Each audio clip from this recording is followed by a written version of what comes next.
আজকে রান্না করছি কড়াইশুঁটি দিয়ে মোচার ঘন্ট। তার জন্য কড়াইয়ে তেল দিয়ে দিয়েছি।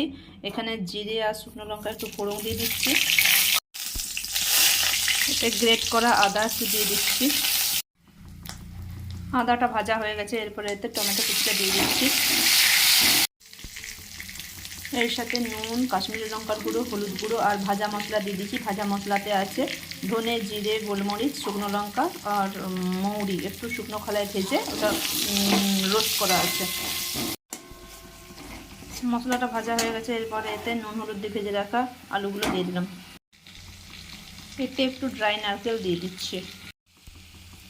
এর সাথে নুন হলুদ দিয়ে সেদ্ধ করে রাখা মোচাটা দিয়ে দিচ্ছি। এর সাথে আগের থেকে ভাপিয়ে রাখা মটরশুঁটিটা দিয়ে দিচ্ছি। এর সাথে কর্নফ্লাওয়ার জল দিয়ে গুলে রেখেছিলাম, সেই কর্নফ্লাওয়ার গুলা জলটা দিয়ে দিলাম। উপর থেকে একটু কাঁচা সর্ষের তেল দিয়ে দিচ্ছি আর গরম মশলার গুঁড়ো দিয়ে দিলাম। আমার মটরশুঁটির মোচার ঘন্ট হয়ে গেছে।